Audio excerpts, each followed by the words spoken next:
Well, hey guys, what's going on? And we are live. We're not quite 7 o'clock yet, but thought I'd go ahead and hop on here and start chatting with you. Man, it has been a while since I have done a live stream. It has been, I think it's been like a year since I've done a live stream. It's been a while.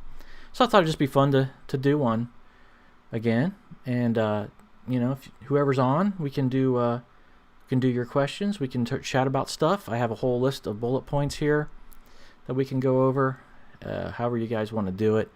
But it is now 7, so let's go ahead and get started. I've got an excellent connection here, which is good. Looks like we're doing well. My stream is performing well.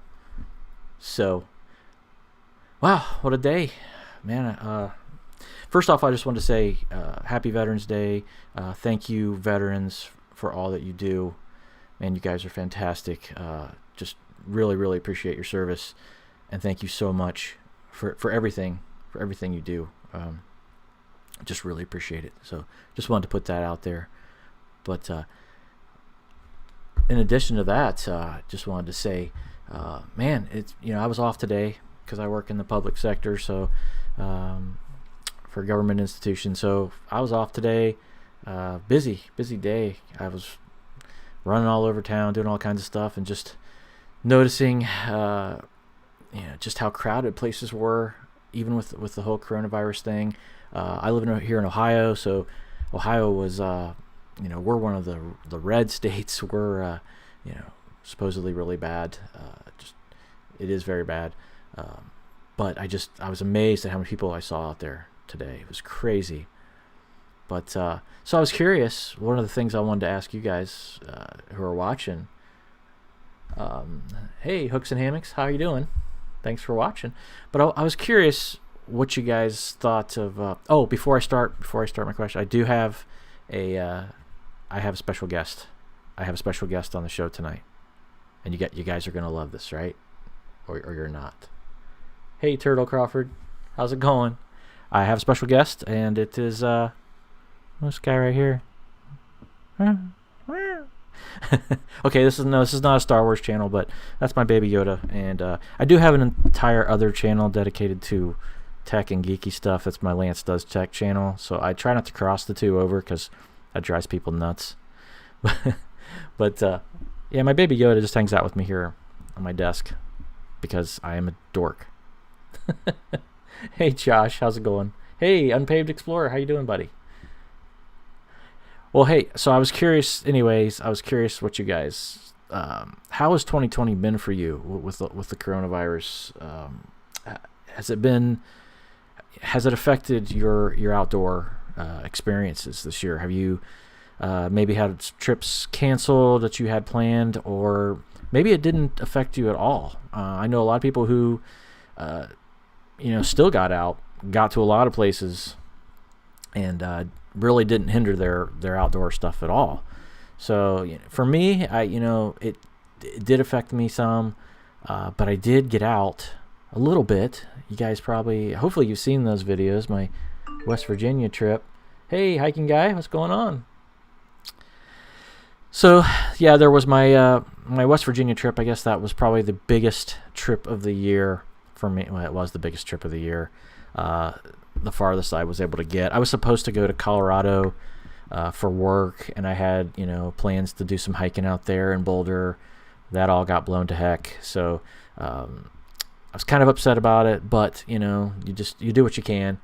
But yeah, West Virginia was a great trip. That was fantastic. I was able to get out, and the amazing thing that I've noticed being outside is I am fully 100% for the masks and wearing the masks and keeping the masks on and everything.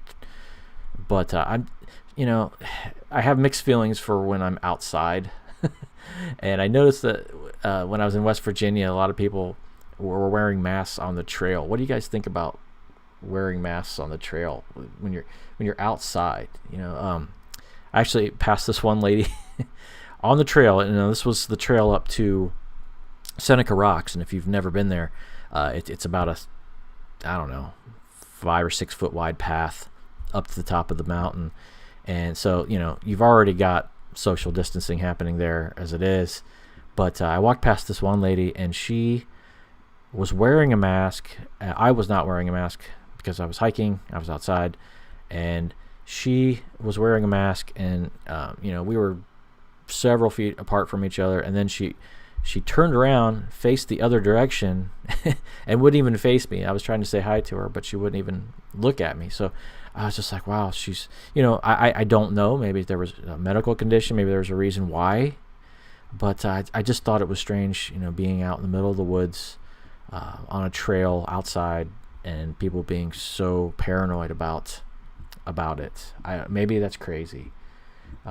So yeah, so Josh said he didn't wear a mask on the trail when he was at Dolly Sods, but there were a lot of people that did. And yeah, it's absolutely considerate thing to do. And you know, at this point, maybe, you know, it's frowned upon to not wear a mask out there, but I don't know. And Chris, the hiking guy, said it's about as useful as wearing them while driving alone. Yeah, I actually see a lot of that too. I don't get it. If you're in a car by yourself, you can take the mask off. It's okay. But I don't know. It's just it's curious to see how paranoid it seems like a lot of people are about this thing. And I won't get into the politics of all that and everything, but it's just, you know, I fully advocate the masks and wearing it in the public spaces and everything like that. I don't know. I don't get it wearing it on the trail, but that's just me. Turtle Crawford said, I got a bunch of trips in Dolly Sods twice, North Fork Mountain Trail twice, behind Seneca Rocks, couple overnighters to Wayne National Forest, couple sections of Allegheny Trail High. Wow, you've been lots of places. That's fantastic. Yeah, you know, and again, West Virginia, that trip was amazing. Man, I had never been to Seneca Rocks, and I had never been to Seneca Creek, and Spruce Knob. Sorry, I was having a brain lapse there. Spruce Knob was just gorgeous. I mean, I've been to Dolly Sods a few times, and I love Dolly Sods, and you know, it's the same kind of wilderness, obviously, same area of the country, but different too. I feel like it was different.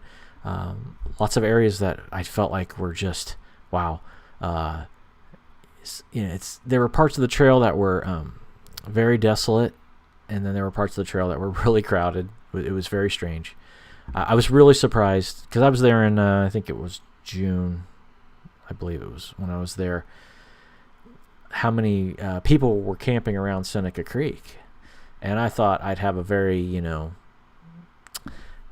private experience to be out in the middle of the wilderness, and and I really did. That night that I slept along the creek, I thought that I was like the only one out there.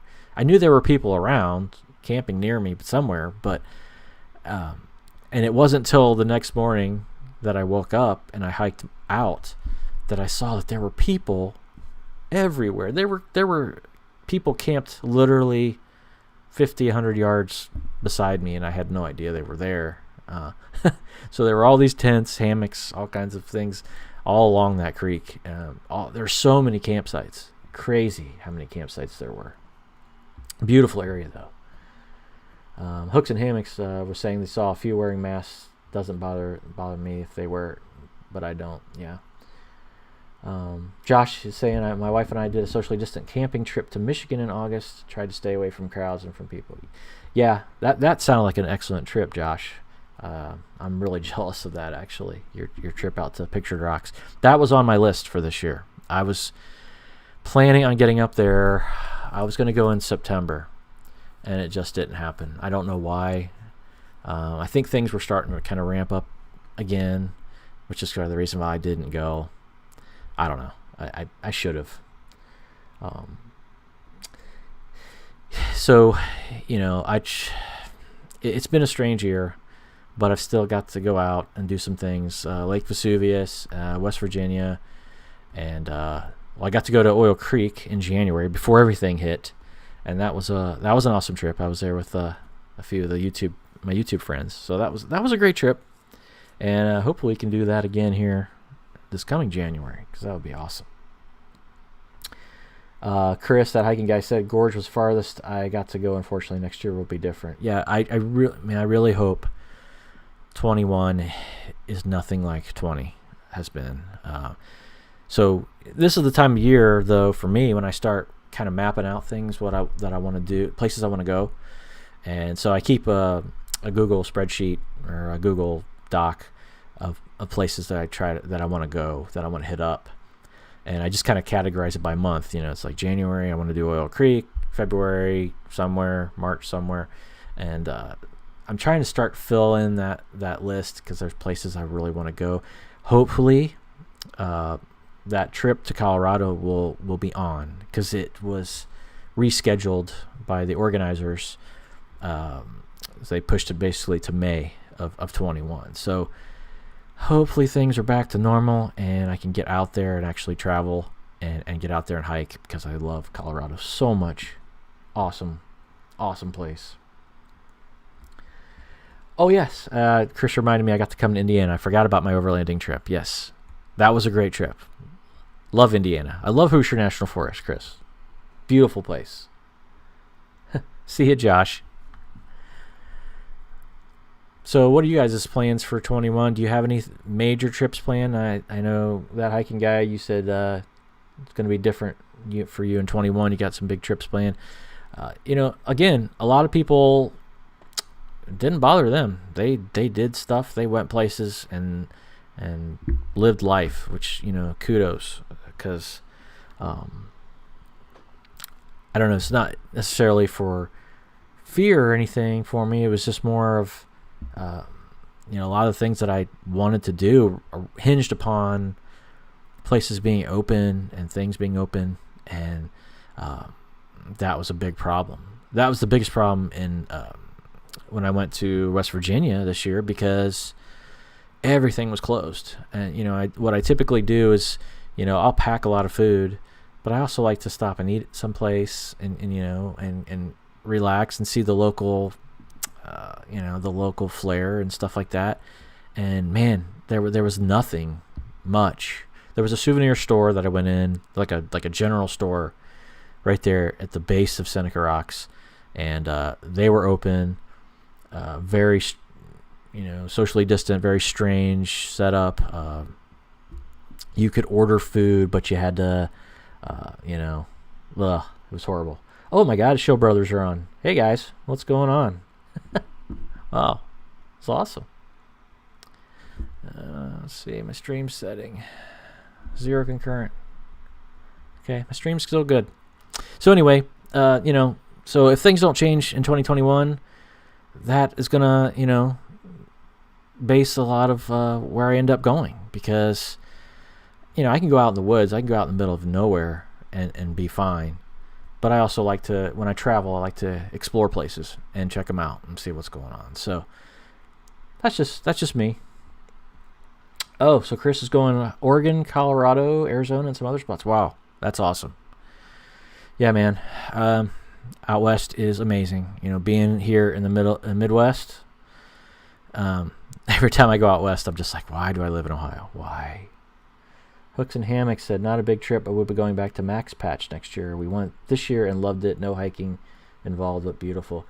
Yeah, I went to Trail Days last year, and that was a blast. I had an absolute awesome time that was Jeremiah Stringer and Jason Helmendaler, and man, we had an awesome time out there at Trail Days. Got to see all the vendors and stuff and meet some famous, through hikers and stuff like that. That was awesome. And when of course that didn't happen this year, so maybe next year I'll get out again to Trail Days. Another thing I want to do is, I was going to talk about this later, but I've kind of got into this whole overlanding concept, basically, taking my Jeep off-roading and camping with it and stuff like that. And there's a big expo in Virginia called the Overland Expo, and it of course got canceled this year, but it's been rescheduled for I want to say fall of next year. But man, I'm hoping that stays and I can get to go check that out, because that would be awesome. So we'll see. It's all it's all relative right now. We'll see what happens. But and so tonight's beverage, in case anybody's interested here, this is a little Basil Hayden's. My buddy Kevin is not watching. Doesn't look like he's not on the stream, but this was a gift from him. So thank you, Kevin. If you rewatch this, appreciate it, man. Good stuff, by the way. I like Basil Hayden. That's good stuff.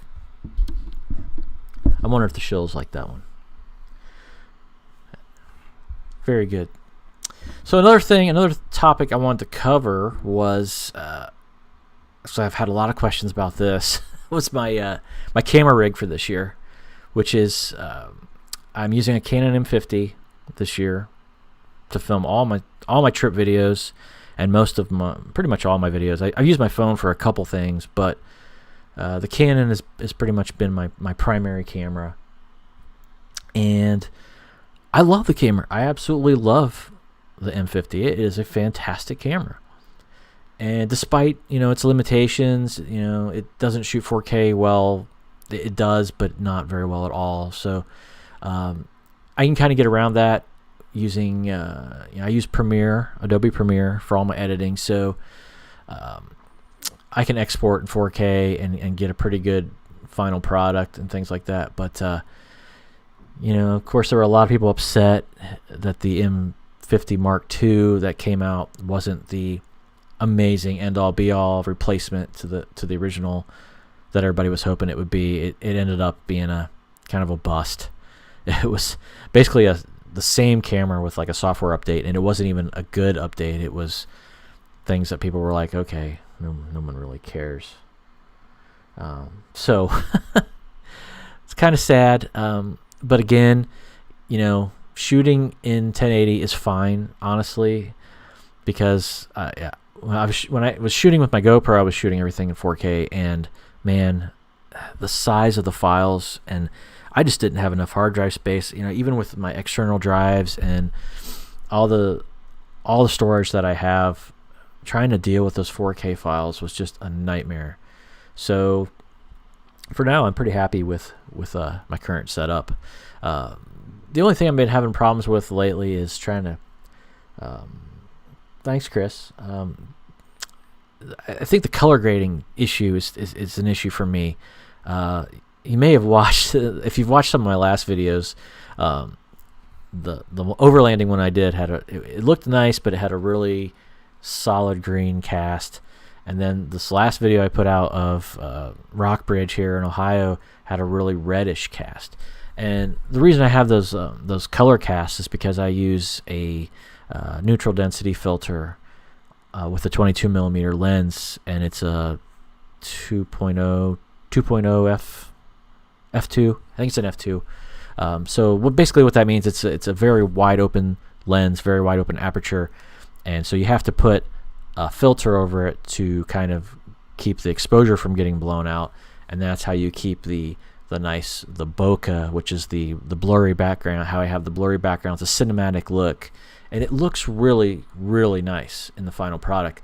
But the problem is trying to color grade that with, basically it's like putting a pair of sunglasses over your camera lens, and what happens is it distorts the color. So even when I shoot with I shoot in what's called a flat profile, which basically captures all of the color spectrum, all the lights and darks, and all the aspects of the image. When I go back to try to color grade, then it's just a really hard time. I'm so bad. I don't have the patience to color grade each and every little clip. It drives me crazy. It's so time consuming. So I have a hard time with that. I'm still trying to figure out how to properly color grade these vids. I'm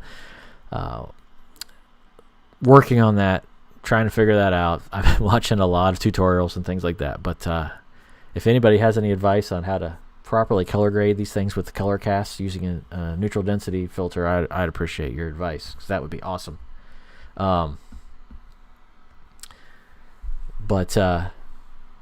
So that Rockbridge video that I just put out was just one in a series. I ended up shooting actually quite a bit of video on that trip. That was my manned camp trip, or my annual man camp trip, which what I usually end up doing is going camping with and hiking with my brother-in-law and a bunch of buddies. Kevin was one of them that I just mentioned. And so last year we went to Colorado. We went to Vail. That was our epic trip. And so what we usually do is we do an epic trip, and then the next year we'll do a not so epic trip. We'll do something a little more local, and then the next year we'll do an epic trip. And we just kind of alternate year by year depending on the situation of things. And this year with COVID, we were originally like, okay, I guess we're not going to do a trip at all. It's just it's going to be canceled. And my buddy came up with a really good idea. He's like, well, hey, why don't we stay in Ohio, stay local, and everybody can try to make it who can. And since it's close, people can come and go as they want, and we'll just car camp and we'll day hike and just that's what we'll do. So that's what we ended up doing, and it was a fantastic time. It was awesome. We went down to my favorite part of Ohio, which is the Athens area, Wayne National Forest. We went to the Hocking Hills area, Zaleski. So we did quite a bit of hiking at Zaleski, and I'm working on editing that video now. I'm editing the entire man camp video now. Try to dodge the rain.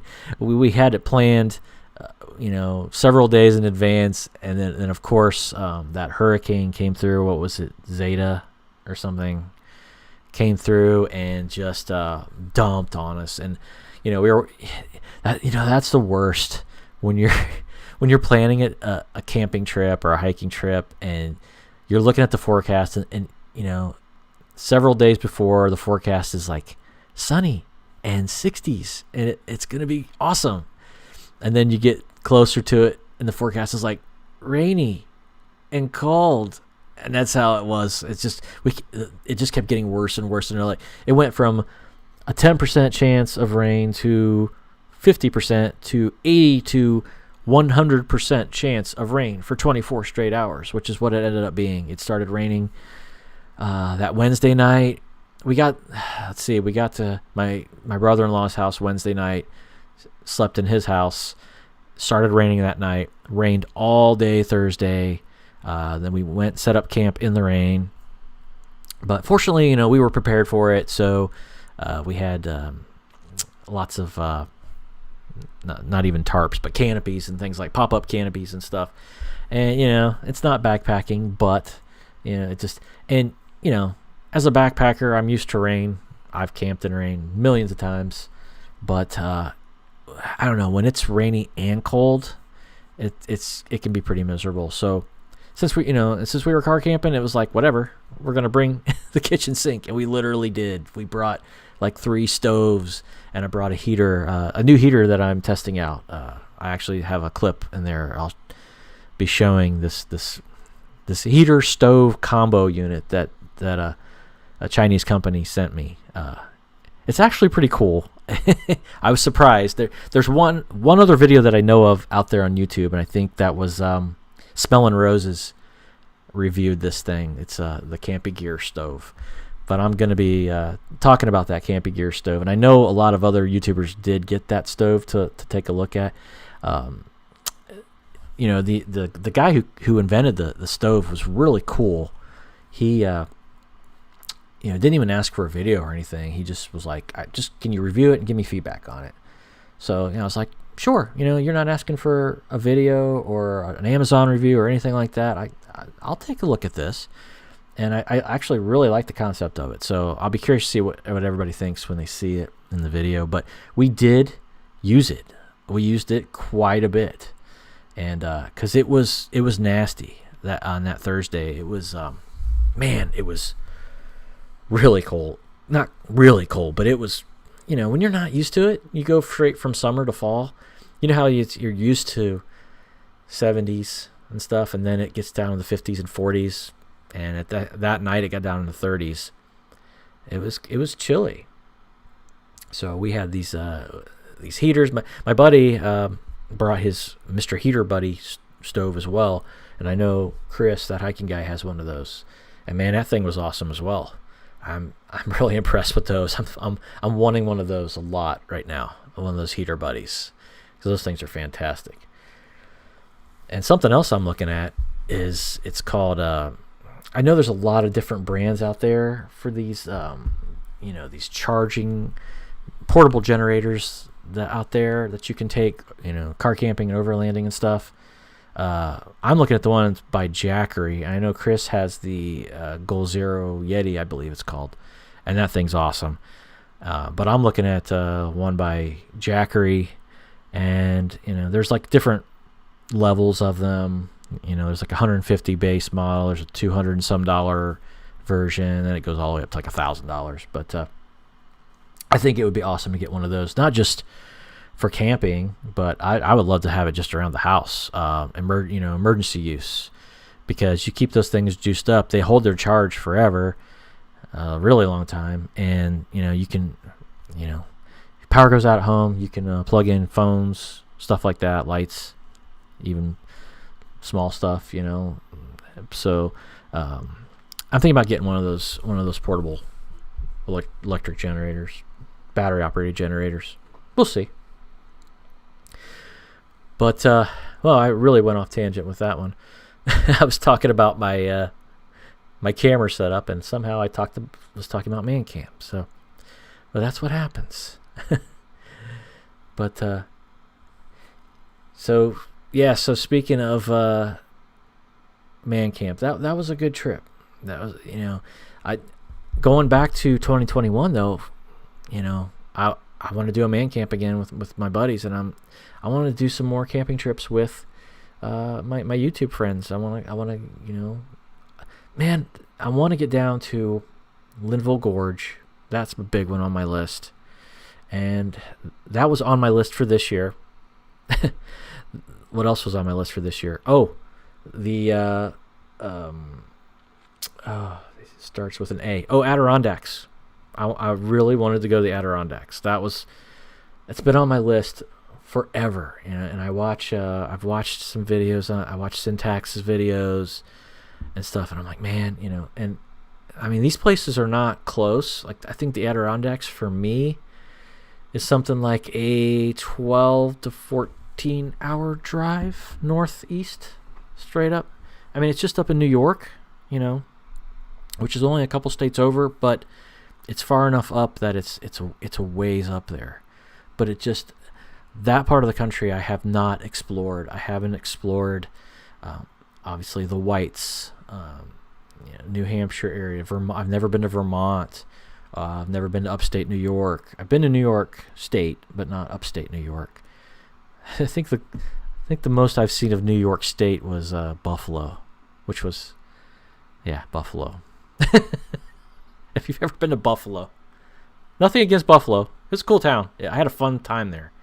But it was like, man, because it's right there by the lake. I was there in July, and I was right by the lake, and I was there for a concert. I was actually there for my wife's favorite band, the Goo Goo Dolls. This was, I don't know what year this was, 2007 maybe, something like that. My wife's favorite band was doing a live show. They were actually doing a DVD recording of this concert live in Buffalo, and you can buy that still. It's the Live in Buffalo album, and we were there, and in the middle of July in Buffalo, and it was like the most torrential, crazy, freaking rain I've ever seen in my life. Like, rain like I have never seen anywhere. And it was crazy, but that was a fun time. They still did the show, and we were all drenched, but it's it's the middle of summer, so who cares? You're wet, whatever. Just enjoy the show. But that was an impromptu trip. My wife was like, "Hey, why don't we go up for this concert this weekend?" I think we decided the night before that we were going to drive up to Buffalo here from Dayton and see this show. So we stayed overnight and went and got the show, and then we drove back home. And it was one of those fun things that you do when you're young and dumb, and that was pre-kids, so that was it was fun. I would do it again.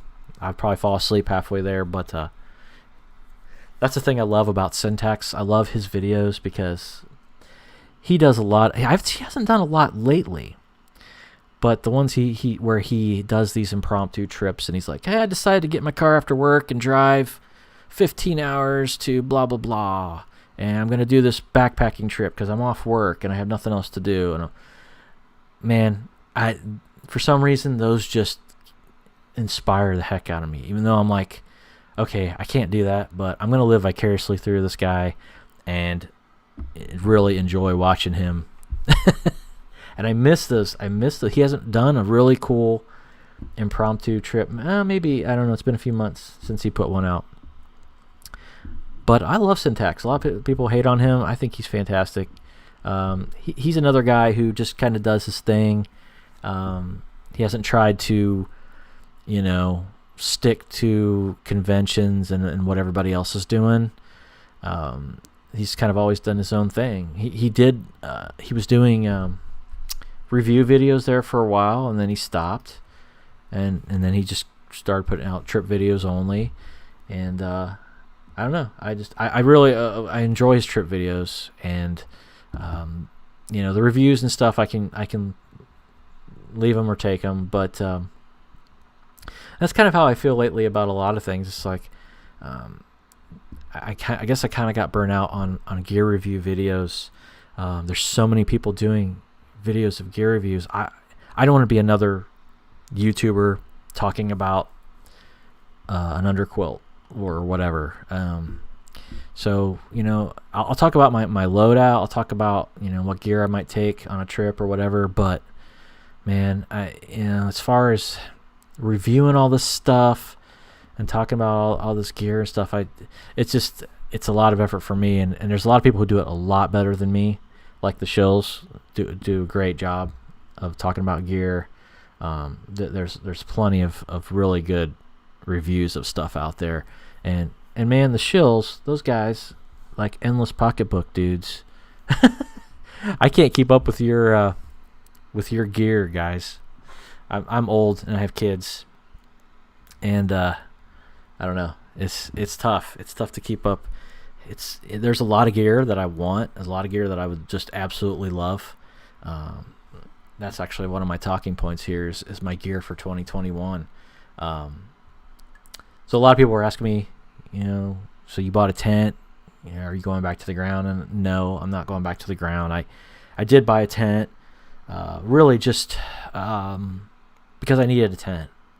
I needed a solo tent, and I got that, because I got it to review, and I used it. It's good to have a tent. You get out in places that you absolutely can't hammock, or if you're not sure about the hammock situation, because I've done that on a few trips. I've been to some places and I'm like, I really don't know where the heck I'm gonna camp, where if I'm gonna be able to put a hammock down, or hang a hammock up. Sorry. So having a tent sometimes it's just it makes sense. But I took the tent on my man camp trip and slept in it okay. But I did get some condensation. I got wet. Again, it rained for 24 straight hours, so there was some moisture in there. I got wet. Actually, my hammock gear down quilt got wet at the feet. Didn't hinder the warmth of it. It was still super warm. Fantastic quilt, by the way. 20 degree econ quilt. It was the econ quilt. It was awesome. But I was just like, man, I don't remember the last time I've gotten wet in my hammock under the tarp. I can't even think of it. Even the downpours that I had when I was at Seneca Creek. I got rained on, stormed on for hours during the night when I was there. Did not get wet at all. None of my gear got wet. So that whole condensation thing, just, I hate that. The other thing about being in a tent, man, I do not sleep well. I had a nice pad for this one, this last trip that I did, and I still woke up sore. I had sore points. man, I was just like, I miss my hammock. Turtle Crawford is saying, I'm to the point where I have all the gear I need until something wears out, and other than maybe a cold weather top quilt. Yeah, that's kind of where I'm at too. Just kind of, I don't really need a whole lot. Now, there's a lot of things I want. There's a lot of things I would love to have. I would love to have a Dyneema tarp. I would love to have that light AF Dyneema tarp. That thing's awesome, and it's super light, and you know, amazing. But right now, I just can't justify dropping the money on something like that. It's just, you know, if I was going to do a through hike, even just a short one, then yeah, I would drop the money on expensive gear to the best of my ability, because that, you know, then you're counting every gram, and you know that's important, you know. But you know, just to buy stuff, just to have it necessarily, I don't know. I can't justify it, and I've actually been kind of going through and kind of selling some of my old stuff, gear that I just don't use anymore. It's out the door, and then I just kind of try to turn around that money and use it towards new gear that I want or need. But most of my gear is good.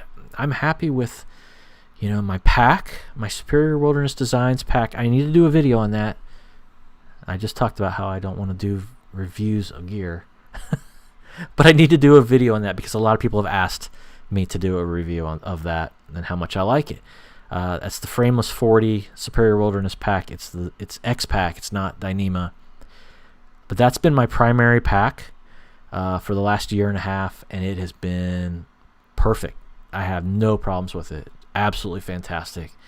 Super comfortable. Carries everything I need, and I've got my system down to where I've got everything organized really well. And now I know exactly, you know, what goes in this pocket, what goes in this pouch, just how to load it. I've got it down, and I don't want to change it. I don't want to buy another pack and have to change everything else again. So, but you know, as far as new gear, there's things that I would definitely like to have. I'd like to have some new trekking poles. That is something that I could really definitely use, because I'm still using these aluminum ones from, oh goodness, the company's called Brotree.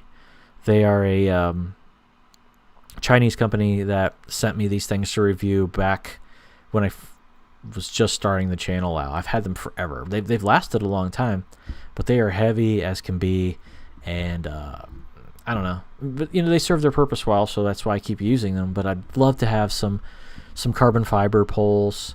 They don't even have to be expensive ones. I was looking at those, what are they that everybody likes? Cascade Mountain Tech, the ones on Amazon that everybody likes.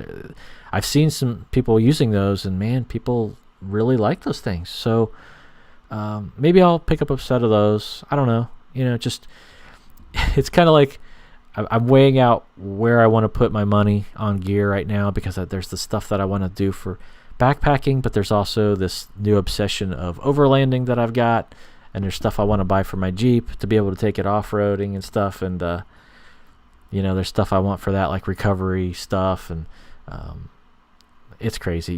You could spend your money all day long if you really wanted to. You could easily spend all your money on gear.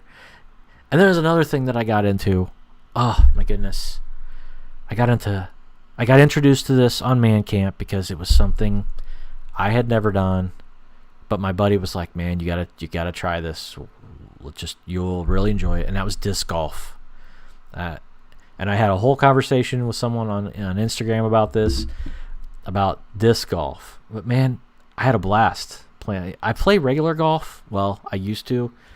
I have a set of clubs that I didn't use this year, but I used to really love playing regular golf. That was a big part of my summer back in the day, and then I just got back into backpacking and stuff, and I just kind of gave up golf. And disc golf has like become this obsession now. Like, we played the course at Hocking College, which is down by Hocking Hills. If you know the Ohio area at all, it's on the college grounds.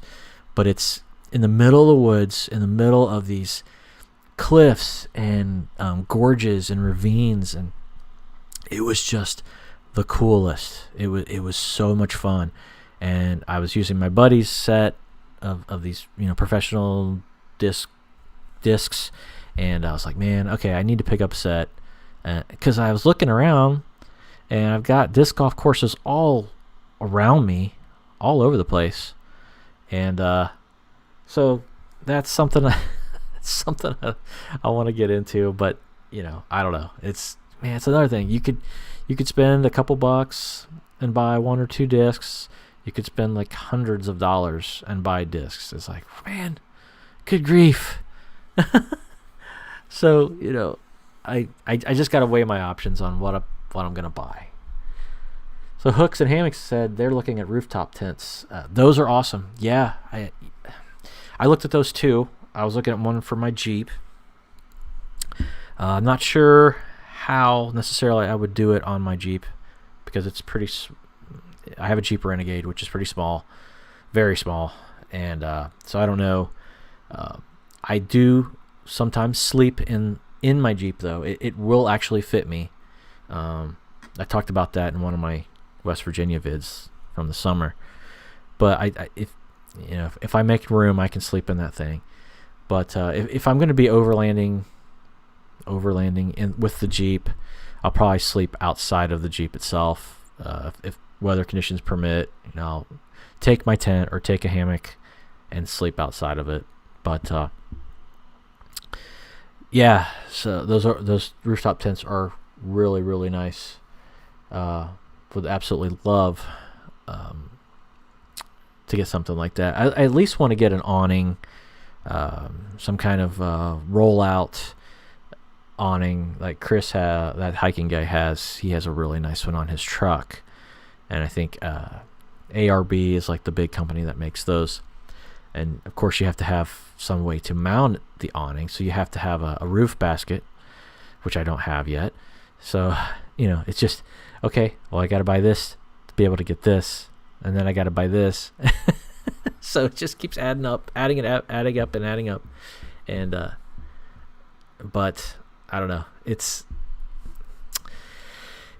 just fun. It's just part of it's part of the thing. It's part of having hobbies. Whatever it is you do, they usually cost money. That's why I stopped golfing. Really, to be completely honest, that's why I stopped golfing, because it was so expensive. I was using an old set that I had from high school, and then my dad was like this really avid golfer, and he had like this really expensive. He was like a semi-pro, and he had like this ridiculous set of clubs, and then when he would buy a new club, he would give me his hand-me-downs. So the only reason I have like a $500 driver right now is because of him. So, but I had like this completely mismatched set of clubs, like a real expensive driver and then like a $10 putter, and it's just because I was too cheap to buy additional clubs and stuff. So that was one, and then the cost of going out to a course, and just the green fees and everything, the greens fees and everything were just eating me alive. There's the only time I would end up going golfing would be if my dad would take me, and he'd be like, hey, you want to go golfing? I'd be like, I can't afford it. And he'd be like, oh, I'll pay. So dad would usually end up spotting me for golf, which is, I'm sad to say, as a 46-year-old man, that my dad was still paying for my golf. But that's pretty much how it worked out. So I do like that about disc golf, because it's typically free. You just got to find the course. Once you have the discs, then you just got to find them. You can go to a local park and find the disc golf course. That's kind of cool. I like that. But man,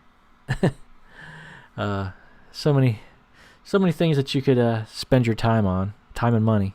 It comes down to time and money. So what was I talking about? Oh, I was talking about gear. So trekking poles was one. I talked about the Light AF tarp. Another thing I'd really like. I guess something else I would also like is one of those Nightcore headlamps that everybody seems to rave about. I think Frozen, I think it was Frozen who's the one who originally turned me on to those, and I just never got one yet. But those are fantastic because they're USB rechargeable, so you don't have to worry about batteries and junk like that. And man, I go through AAA batteries with some of this lighting stuff for hiking that just, man, you can burn through AAAs like it's crazy. So I like the idea of a rechargeable headlamp. I think that's something that I will invest in here at some point, because I carry battery banks with me anyway to charge all of my stuff. I'm literally carrying 3+ battery banks with me now, because I got to charge my cameras, my phone, my well, those are the big things: my camera, my phone, my watch. It's crazy. It's crazy how much, when I go out there in the backcountry, and I'm supposed to be getting away from technology and stuff, and I end up bringing all this junk with me from my normal life that I just can't seem to get away from, like my phone and stuff. And even though I put it in airplane mode, I still use my phone for navigation and stuff. I ended up purchasing Gaia Gps this year, and that was one of the best purchases I ever made. That's why I carry my phone always. Gaia is fantastic if you don't have a GPS unit like a Garmin or something. Gaia is awesome, and it actually saved my bacon quite a bit when I was in West Virginia, because I was out there and never been there before, didn't necessarily know where I was going. I started going off trail at one point and checked Gaia, and it was like, nope, you're in the wrong place. And so I got right back on track. I was able to find a bunch of pinned sites up there. That's how I got that amazing campsite up there at the top of Spruce Knob, which was just awesome. Now, I would have probably found it because it was off the trail, but there were all kinds of pinned sites in Gaia from where people said, this one has this one has that. And just awesome. Awesome tool. Definitely worth the money. I think it's like $35 or something like that for the... I have Gaia Premium now. It's like, I don't know, 15 or $16 for regular Gaia. Turtle's asking what does it do that the free Gaia app doesn't do. Premium has a lot more layers. I specifically got it for the off-road layers. So there's a whole layer you can put on of forest service roads and things like that. When I started getting into this overlanding off-roading thing, I wanted to see, okay, where are there, dirt roads or unmaintained roads or forest service roads that I couldn't find on any other map. And there's a whole layer overlay that you can put on. And then there's tons of others, other overlays that you can see. There's a snow cover map. There's a precipitation map. There's fire map, something like that. Man, it's fantastic. It's just a really, really nice, and that's why I use it as my primary GPS tool, because when I put my phone in airplane mode, so I'm not draining any battery, and it still uses the GPS to navigate you, obviously. It does not, at least on an iPhone. Now, I've heard different about Androids, but iPhone, it does not drain the battery at all. I went all day with Gaia up, and I think I was actually recording my route in Gaia, and I was down to like 90% battery from 100% charge.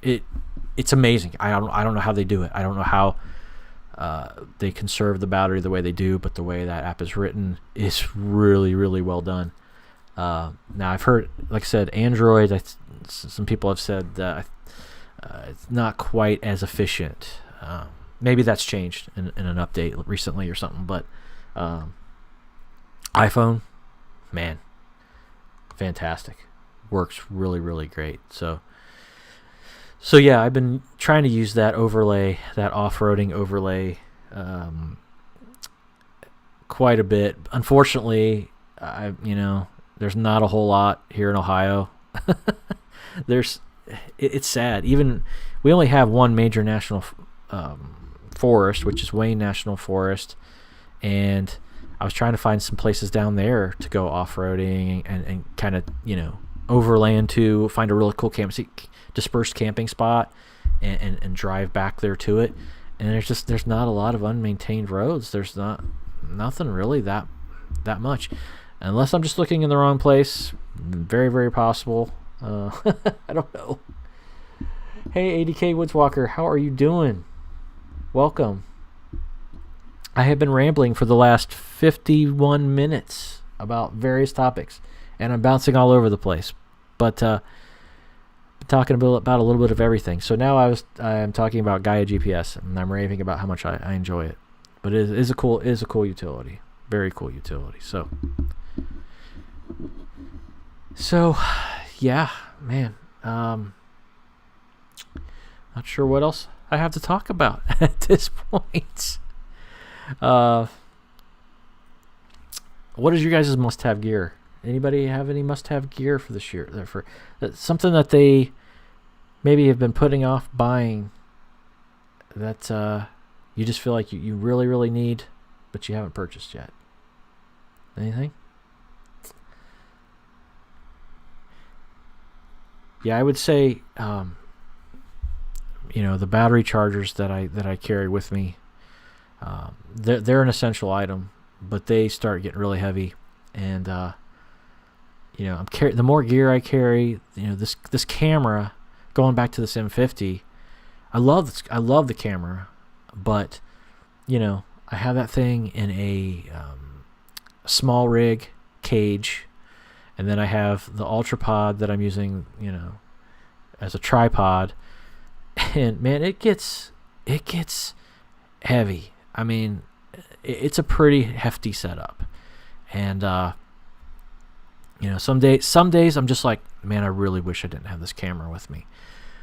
But going from the M50, and you try to go back to the GoPro, whatever, there's no comparison. The GoPro whenever I look at GoPro footage now, it's like, it's awful. I hate what I film with the GoPro. It's so terrible.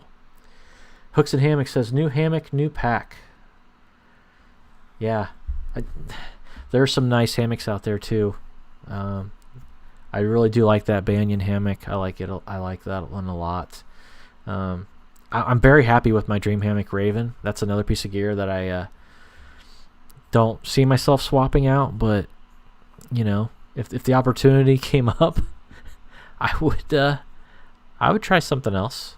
I do have a few gripes with the Raven, but they're just kind of design things.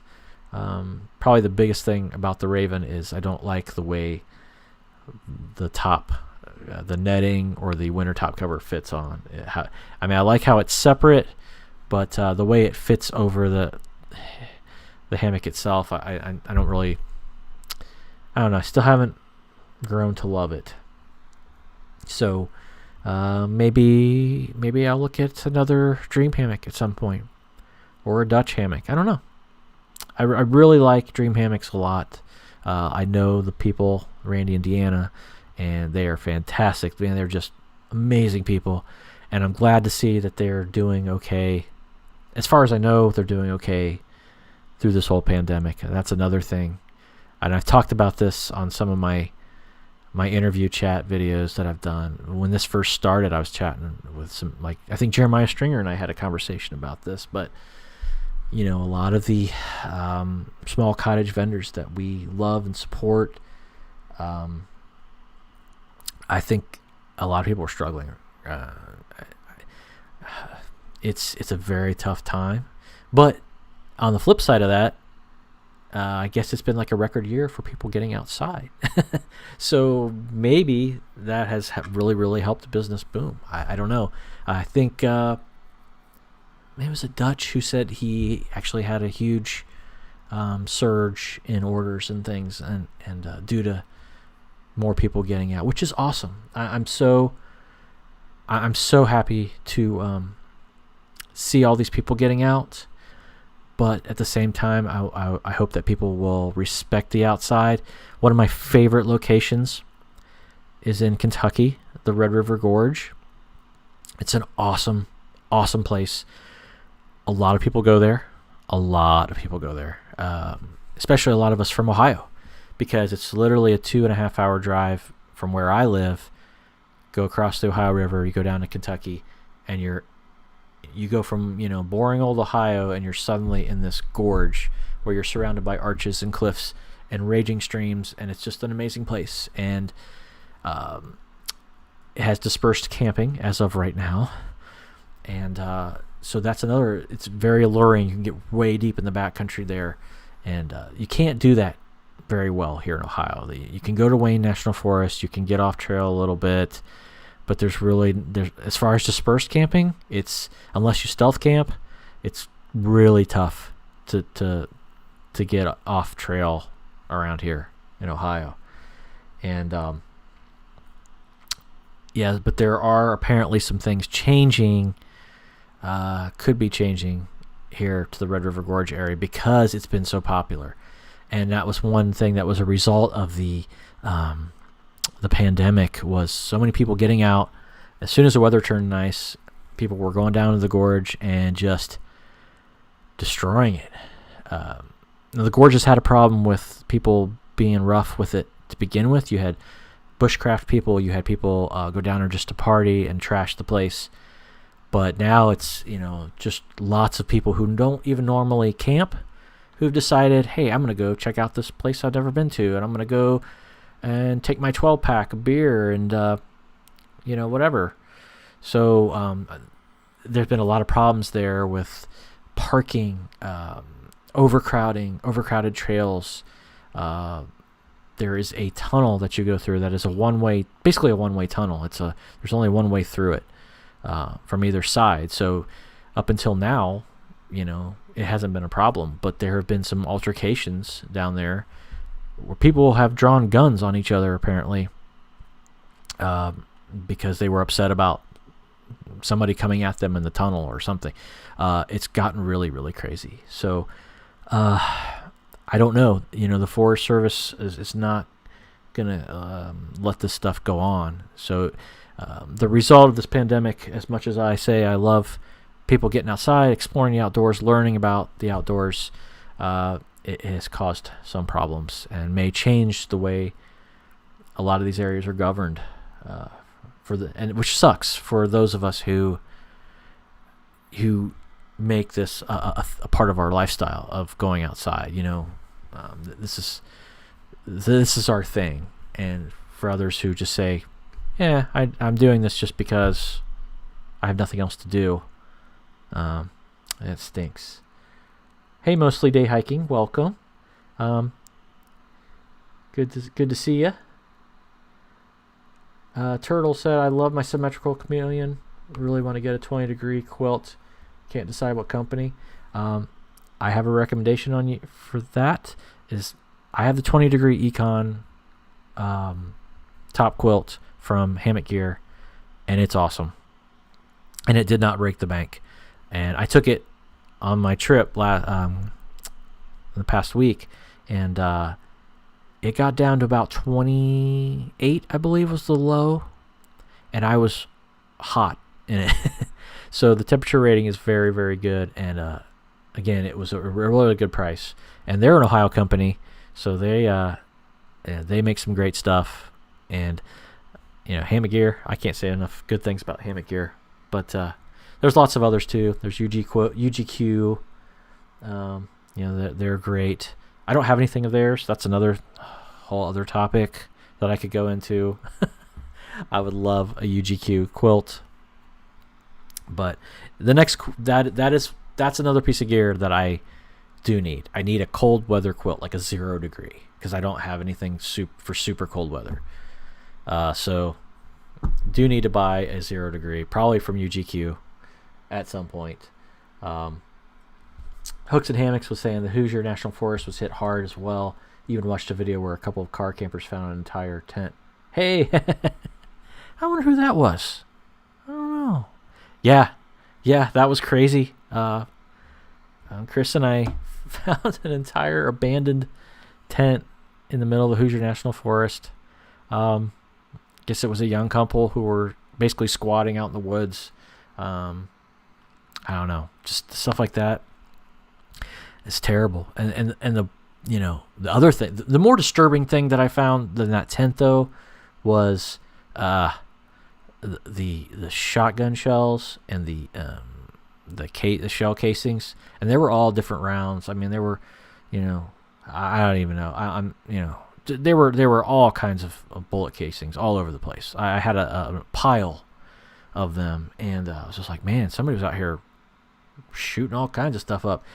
And Kristen actually found a tree. I don't think I put it in the video, but we actually found a tree back towards the back of the campsite where they had shot up, and it looked like they had actually tried to chop down a tree with a shotgun. It was absolutely, and they just left it like that.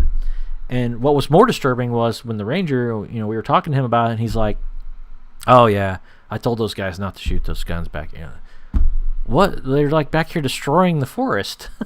Okay. So strange to me. I don't know, but I guess they have other things to worry about than that. But yeah, so anyway, interesting trip. Interesting for sure. It's been an interesting year. Interesting. But I think with that, I've been going an hour. I think I'm going to wrap up this. I'm getting kind of hoarse and dry. And Yoda here is, he needs to go to bed. I got to put this guy to bed. Okay. I am a nerd. All right, guys. Thanks so much for watching and interacting with me, and it's been fun. I'll do some more of these because I like doing these live broadcasts. These are fun. And I think the next one I'm going to try to do, get somebody on with me and have some interviews again. I'm going to do the interviews like I was doing there for a while. I'm going to start doing those again, getting some other YouTubers on, some other hikers. If you guys have suggestions on who you want me to bring on, please do. I can bring Dan Becker back, Spaguyver, I don't know, or maybe some lesser known backpackers, YouTubers. It'd be cool. All right, well, have a great night. Thank you all for watching. Take care. Be safe. Be healthy. I'll see you on the next one.